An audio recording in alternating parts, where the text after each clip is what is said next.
d'abord commencer chronologiquement, on va parler de ton enfance, si tu es d'accord. Ton enfance, elle est au Daghestan. Au Daghestan. C'est bien ça. C'était comment? Ben, j'étais très jeune, je ne me rappelle pas trop et jusqu'à l'âge de 8 ans, j'étais au Daghestan. Je me rappelle un peu. Et donc voilà, j'ai passé mon enfance là-bas et à 8 ans, je suis arrivé en France. C'était une ville dans une petite ville, grande ville, village, ça ressemble à quoi? C'est des montagnes? C'est un peu ouais, un village. Après, il y a mes grands-parents, ils étaient vers le côté montagne, donc je restais un peu côté montagne, puis un peu village. Ouais, ça changeait tout le temps, quoi. On peut savoir pourquoi tu as quitté le Daghestan pour venir en France? C'est plutôt mes parents. Ouais. J'étais jeune, et c'est plutôt mes parents. Avec toute ta famille, vous êtes des Avec frères et toute sœurs? la famille, ouais. Les frères, la maman, le papa, ouais, tout ça. Comment s'est passée ton arrivée en France? Tu peux nous dire où est-ce que tu es arrivé et puis comment ça s'est passé pour toi là-bas? Mais d'abord, on est arrivé à Marseille, où j'ai vécu 2 ans. J'ai fait mes études là-bas en CE1. Je commençais et puis avec le temps, on a déménagé un peu plus loin de Salon, à 50 km, Salon de Provence, au Canot plus précisément, quartier. Et c'est là-bas que j'ai grandi là-bas, j'ai vécu jusqu'à mes 19 ans avant d'arriver à Paris avec mon frère. Comment ça se passe la vie à l'époque au début d'arriver en France? Déjà, il faut apprendre la langue et tout ça, peut être Ouais. facile. Franchement, on était très bien accueillis. On était très bien accueillis. J'allais à l'école. C'était super, super bien. Ils étaient super gentils avec moi. Même, je m'en souviens, comme je ne parlais pas français, des fois la prof, la maîtresse, elle m'envoyait un élève pour qu'il m'apprenne à compter jusqu'au 10, jusqu'au 20, qu'il m'apprenne des mots à chaque fois comme ça. Et c'était super sympa. C'est des bons souvenirs. C'est de très bons souvenirs. Donc tu as des bons souvenirs ou c'était des souvenirs un peu difficiles, douloureux de devoir changer de pays? Comment tu l'as vécu? Non, après, quand on est petit, on s'adapte assez vite, assez rapidement. Et non, ça va. Ça va, j'ai appris assez vite la langue. Au début, bien sûr, quand je venais d'arriver, c'était un peu différent. Mais voilà, je me suis très vite adapté. Et, voilà, comme j'ai dit, c'était super sympa avec moi et ça allait vite. J'ai eu des amis, des copains. Et voilà, quand on est petit, on est enfant, on apprend vite la langue, on s'adapte vite et c'est parti. C'était cool. Est-ce que tu étais un enfant qui aimait bien le combat déjà, la bagarre ou pas du tout? Ouais, j'aimais, j'aimais beaucoup me battre. J'aimais beaucoup me battre. Et je sais pas, je me battais assez. Une fois en France, ça va. Ça va, je ne me battais pas énormément. Mais voilà, comme au début, surtout quand on ne connaît pas encore la langue, des fois on se retrouve dans des situations un peu compliquées. Il fallait, voilà. Je me battais un peu, mais ça va. C'est comme tout enfant, quoi. On se bat, on est obligé de se battre. C'est une façon de se faire accepter, de se défendre. C'est ça, des fois la bagarre est inévitable. Des fois, voilà, des fois, tu peux l'éviter avec les mots. Tu parles, tu peux calmer le truc, mais quand tu ne parles pas la langue, donc la seule solution de calmer le truc, c'est avec les poings. Donc. Mais voilà, je me suis très vite calmé, on m'a très vite calmé. J'ai été envoyé à la boxe à l'âge de 10 ans. À l'âge de 10 ans, et ça m'a beaucoup éduqué. Ça m'a beaucoup, beaucoup éduqué et j'avais plus rien à prouver à moi-même. Et je savais que voilà, dans la bagarre, j'avais rien à prouver, quoi. Et du coup, c'est là que j'ai arrêté. Je me battais beaucoup moins. Qu'est-ce qui t'a plu dans la boxe? La bagarre. On peut se taper dessus. J'adore, j'aimais bien me battre depuis que je suis petit. Et le fait de se taper dessus, D'avoir le droit de le faire. c'est ça, d'avoir le droit dans les règles, quoi. Et, mais ça va, j'avais commencé par le éducatif, c'était pas tout de suite, voilà, c'était éducatif, pré-combat, puis un peu après amateur, c'était aller progressivement. Mais mon père, c'est un ancien boxeur, mes grands frères, ils en faisaient déjà, Daguir, Ibrahim. Et automatiquement, je le voyais faire des compétitions, de gagner et de ramener des coupes à la maison. Et en tant que petit frère, je voulais faire pareil. Et c'est comme ça, je me rappelle, même des fois, on me disait « Ouais, tu es encore trop petit de venir avec nous ». Parce qu'il y avait ouais, avec mes frères, je pleurais et tout, je voulais y aller. Et voilà, c'est comme ça, je voulais trop en faire aussi. Parce que tu es le plus jeune? J'étais le plus jeune, maintenant j'ai encore un petit frère, Ismaïl, qui a maintenant 11 ans. Ouais. Mais à l'époque, j'étais le plus petit. Ouais. Le Daghestan produit beaucoup de combattants de MMA, mais combattre, le combat c'est culturel au Daghestan, ça fait partie de l'enseignement de base, c'est la culture, comment ça se passe? C'est ça, le sport de combat en fait, c'est culturel. Bon, il y a les études et ensuite il y a les sports de combat. C'est à peu près à la même hauteur, quoi. Tu vas à l'école et ensuite tu vas au sport. Et le sport, ça éduque bien. Et, euh, et voilà, en fait, chez nous, au Daghestan, l'homme il doit être fort. Il doit être fort mentalement, physiquement. Et le sport, la lutte, la boxe, tout ça, les sports de combat, ça te rend fort. Qu'est-ce qui t'a fait basculer dans le MMA Dans le MMA, franchement, ça s'est fait comme ça. D'abord, c'est mon grand frère Daguir qui a basculé. En fait, dans la salle où on s'entraînait à Salon-de-Provence, Boxing Club Salonnais, ils ont enseigné la boxe et juste derrière, ils ont enseigné le MMA. Et du coup, un jour, comme ça, on est resté regarder. Et ça nous a plu à tous les deux avec Daguir. Et Daguir, comme c'est le plus grand, il y allait essayer. Moi encore, j'étais encore petit. Enfin, petit, j'avais 15-16 ans. Je continuais la boxe. Et voilà, il a essayé, il a commencé à gagner des combats en MMA. Ça marchait super bien pour lui. Et pareil, il ramenait des coupes à la maison, etc. Et je voyais tout ça et ça m'inspirait beaucoup, ces victoires. Et je voulais faire la même chose. Je voulais essayer aussi. Et pareil, j'ai essayé. Il apprenait vite, j'apprenais vite. Et je me suis dit, pourquoi pas essayer en MMA. Et en plus, il y a ce côté un peu mixte. La lutte, le grappling, la boxe. Et à vrai dire, la boxe, ça m'avait un peu saoulé quelque part. Toujours travailler les bras, tous les jours. Et je voulais un peu changer. Quand j'ai vu, j'ai accroché tout de suite. Surtout qu'il y avait la lutte. Et la lutte chez nous, c'est la tradition au Daghestan.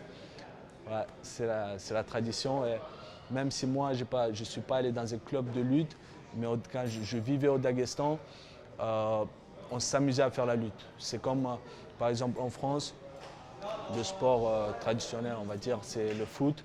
Et les gamins, ils vont dehors pour jouer au foot. Et non, on allait dehors pour lutter. On luttait, etc.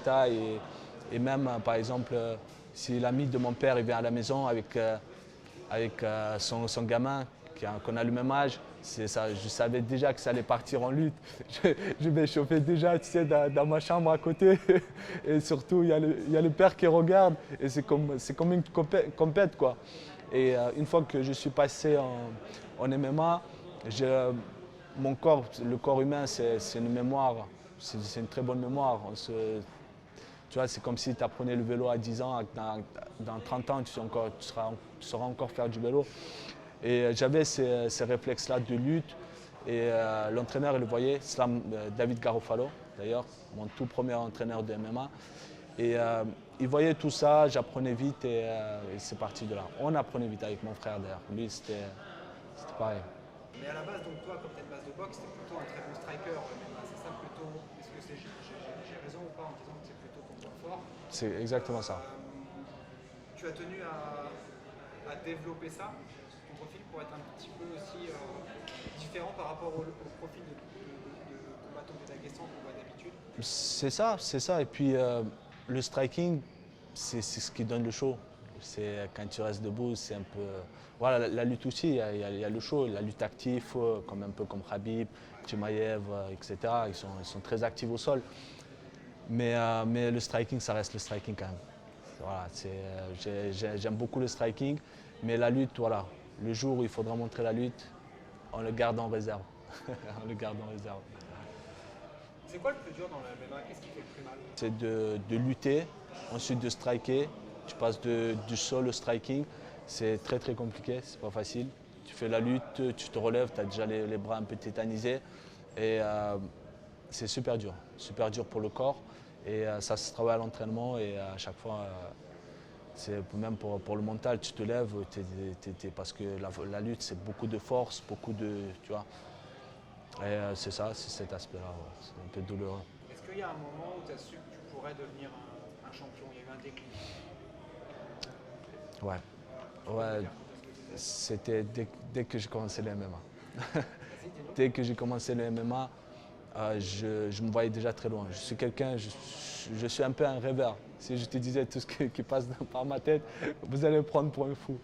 Mais voilà, je me rappelle, il y avait une feuille chez David, chez Slam, il est surnommé Slam, mon entraîneur. Il y avait une feuille où il fallait remplir, il y avait une case où il fallait remplir qu'est-ce que vous voulez faire plus tard, c'est quoi l'objectif, quoi. Et j'avais marqué dessus ceinture UFC je crois que c'était 70. À ce moment-là, je combattais à 77 kilos. À 77 kilos. Et je m'en souviens, on avait beaucoup rigolé avec l'équipe. J'ai rigolé avec eux. Mais j'étais très très sérieux.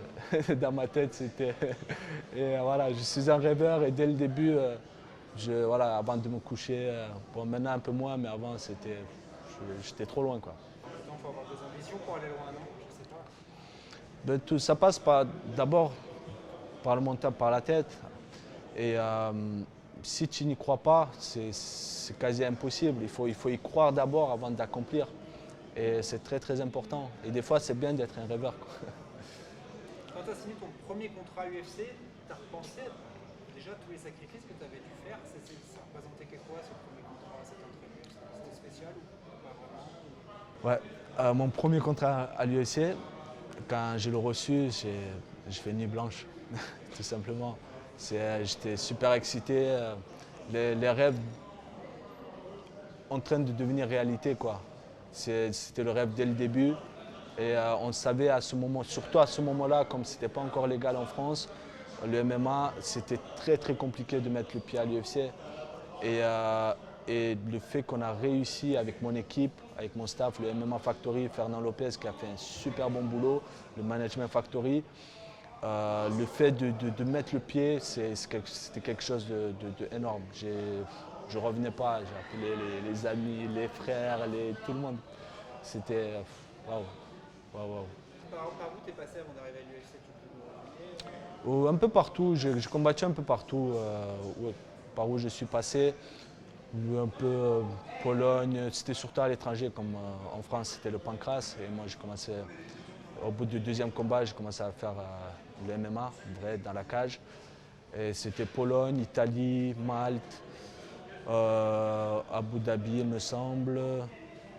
Ouais, il y avait pas mal d'un peu partout. J'ai fait mon record. Voilà. Et c'était plus souvent en Pologne. On nous aimait bien là-bas. C'était plus souvent là-bas. Et voilà, les sacrifices, beaucoup de sacrifices, beaucoup de travail. À ce moment-là, je me souviens avec mon frère, on passait presque toute la journée à la salle. On venait à 9 h du matin, on faisait la prépa physique et puis on faisait tous les cours jusqu'à 6 h du soir. Et c'était comme le boulot. Et Lopez, il en pouvait plus arrêter. Vous allez être surentraîné. Vous voulez que je vous ramène leur matelas ici, tu vois, et il était sévère. Mais ça changeait rien. On était vraiment très focus et ouais, très déterminé. Et le travail finit toujours par payer. Tôt ou tard, ça finit par payer. Il faut juste rester patient. Tu restes proche de ton frère, c'est Daguerre dont tu parles? Daguerre, ouais. Tu restes proche de lui là même encore maintenant? Bien sûr, Là, bien sûr. Il est toujours à mes côtés. D'ailleurs, il arrive en France, j'allais dire, à Paris en août, justement pour déjà préparer son combat. Il va peut-être combattre à RS8, qui est juste avant l'UFC. Il doit gérer sa carrière aussi. Hein. Bah, bien sûr, bien sûr. Mais quand même, vous restez. C'est ça, ben, il sera là, on va s'entraîner, on va continuer à s'entraîner ensemble comme on faisait. Et même quand il n'a pas de combat et que j'ai un combat, il vient quand même, il me donne un coup de main. Que quand j'ai pas de combat, il a un combat, c'est moi qui lui dis soit de venir, soit je vais là-bas et je lui donne un coup de main. Mais c'est quand même mieux quand il vient ici, quoi. Dans la même KT ou pas? Et c'est quel gabarit? Mon frère, il combat à moins de 70 kilos. Ah ouais, donc Mais il a la puissance des 90. C'est très compliqué. Vraiment, je ne dis pas ça parce que c'est mon frère. Tous ceux qui ont tourné avec lui, ils vous le diront. Il est très très puissant, il est très solide. Et à chaque fois que je tourne avec lui, je me prends la rousse. Il me met bien, vraiment bien. c'est parce que c'est le grand frère, non? T'as le respect, c'est pour ça. Franchement, bien sûr, il y a le respect, il y a le respect, tout ça. Mais même s'il n'y aurait pas de respect, ça serait exactement pareil. Je le sais, donc voilà. Bilal, lui, il assume par exemple totalement le fait de faire son sport pour mettre les siens à l'abri. Il y a un aspect matériel, financier qui est important. Toi, qu'est-ce qui te motive? Ce qui me motive, c'est pareil, c'est la famille. C'est que quand on a quitté Marseille, enfin Salon de Provence, le sud, pour venir ici, nos parents, ils ont cru en nous. Dès le début, on n'avait rien au début. On est venu, c'était en claquement des doigts, la voiture, les valises, on ne connaissait personne ici. On a pris 2 jours d'hôtel, on voulait se faire remarquer. Et puis, le fait qu'ils ont cru en nous, on ne peut pas revenir avec les mains vides, quoi, tu vois. Il faut que ça paye, il faut qu'ils voient que, voilà, tu vois. Et c'est très important, déjà c'est pour ça, et de deux, la motivation, ça, je veux la ceinture, quoi. Le but, c'est vraiment la ceinture. Et je travaille très dur pour ça. Et peu importe ce qui va se passer, si Dieu me laisse en santé que je suis aujourd'hui, je ferai tout pour, tout pour. Tu as un bilan de 3-1, comment tu juges ce bilan? Non, c'est très bien, on commence. Je viens d'avoir 26 ans et ça fait à peine 1 an et demi, 2 ans que je suis à l'UFC. Non, même pas 1 an et demi, c'est ça? Ouais, 1 an et demi. Ouais, bientôt 2 ans, on va dire. Et non, tout se passe très bien. Tout se passe très bien malgré la défaite que j'ai eue au début de la carrière. Mais ça ne m'a pas empêché d'avancer. Aujourd'hui, je suis 13e et la personne qui m'a gagné, elle est très loin derrière. Donc c'était ça le but. Soit je fais la revanche et je gagne, soit je le dépasse tellement dans le classement qu'il n'y a aucun doute que je suis meilleur, quoi, tu vois. Et donc on avance petit à petit, maintenant un peu de patience, mais je suis pas, bien sûr que non, je ne suis pas à ma place, je suis 13e, c'est pas assez. Le but c'est d'être le premier. D'ailleurs, cette défaite rapidement, elle avait été évacuée rapidement ou elle avait fait mal? Comment tu prends la défaite? Au début, bien sûr, je déteste perdre. Je n'aime pas perdre et au début, ça m'a fait très très mal, mais c'est vite parti. C'est vite parti, on a beaucoup parlé avec mon équipe, mon staff, au MMA Factory et avec la famille d'ailleurs, on a discuté. Et ça va, j'ai pu mettre ça de côté assez rapidement, de revenir à l'entraînement et ça m'a encore plus motivé.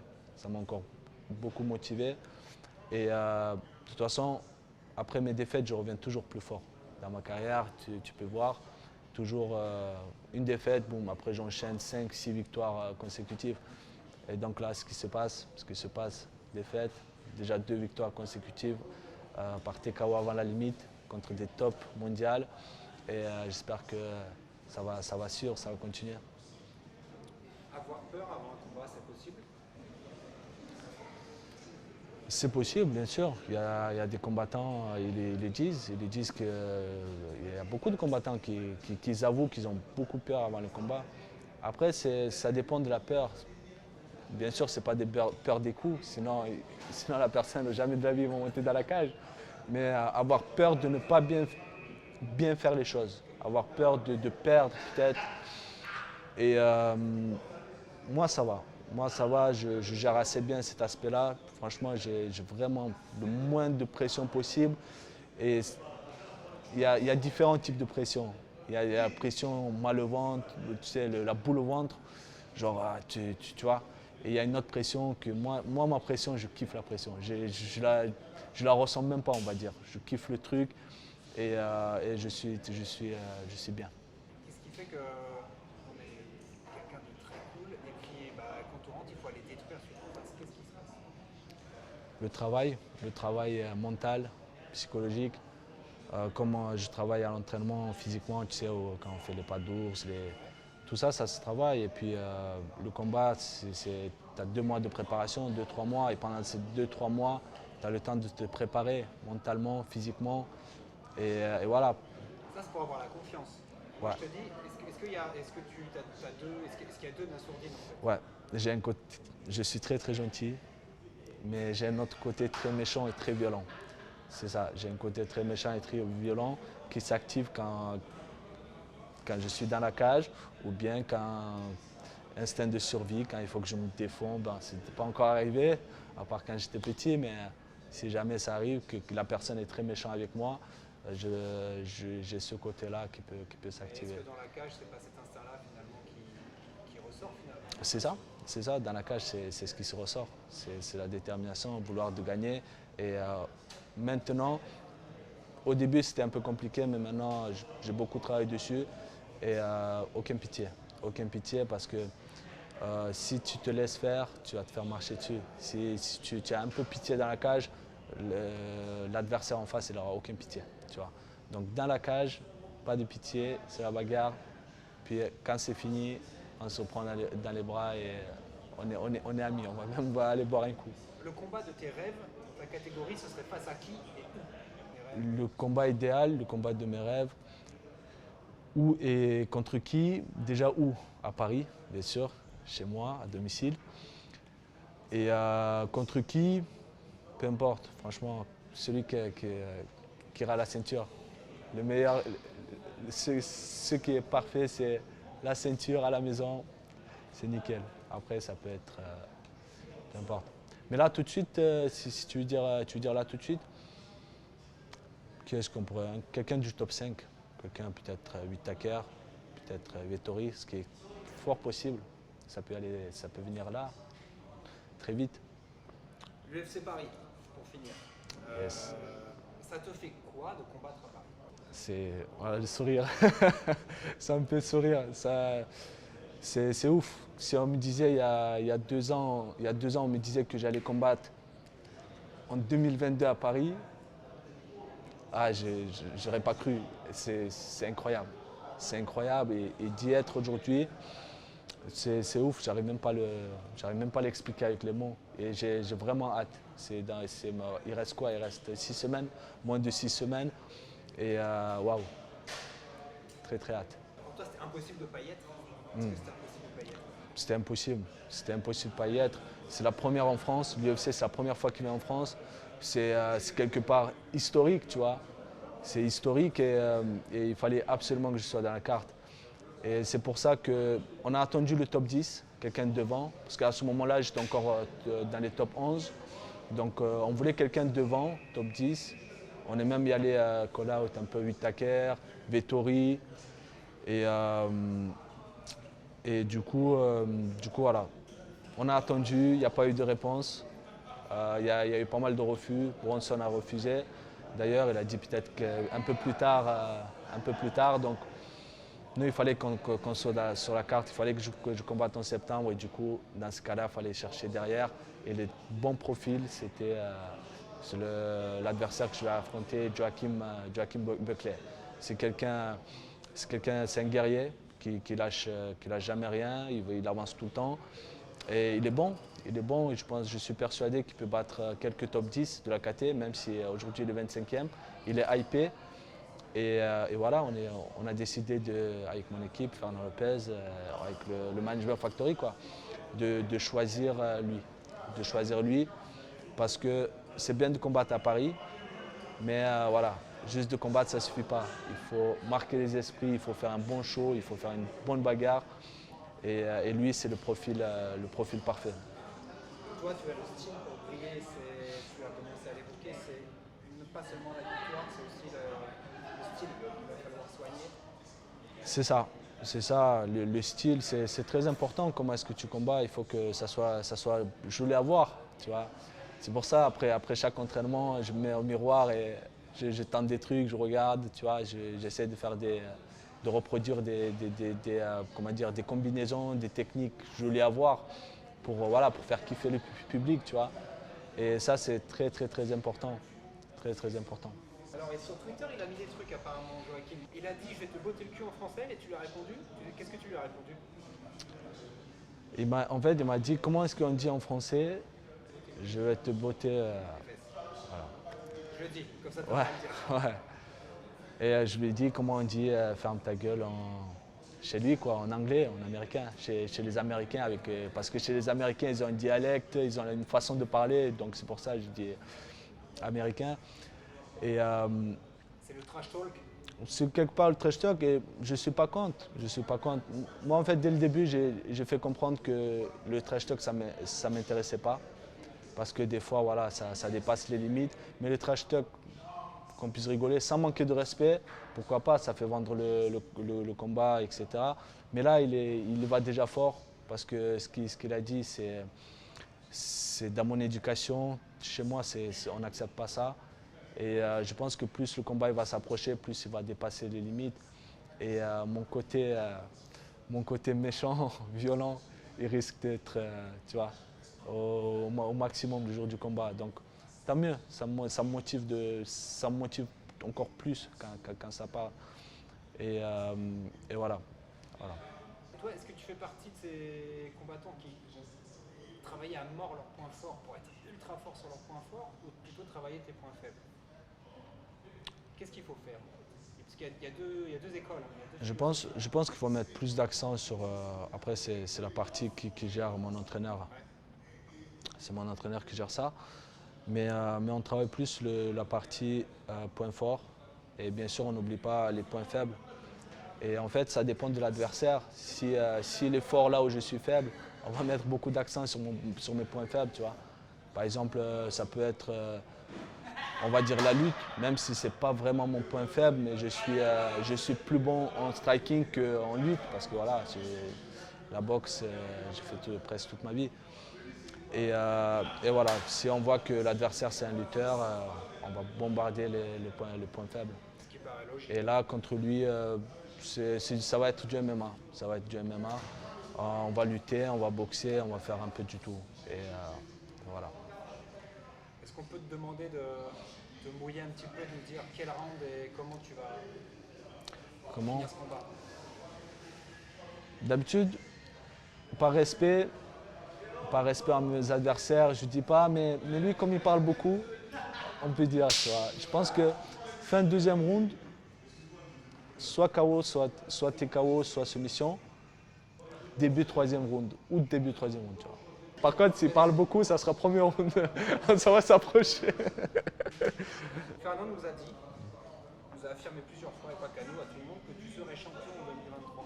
C'est le plan? Si je suis à l'UFC, c'est pour y aller chercher la ceinture, pour être le meilleur. Sinon, il y a d'autres organisations où un peu le niveau est moins élevé. Et, sinon, je serais allé là-bas. Mais voilà, il faut y croire, on y croit très fort et je progresse tout le temps. Comme j'ai dit, je viens d'avoir 26 ans et la progression, je ne fais que progresser. Et si Fernand il a dit, je pense que c'est fort possible. Fort possible. Écoute, on a terminé. Top. Yes. Merci beaucoup. Merci à toi.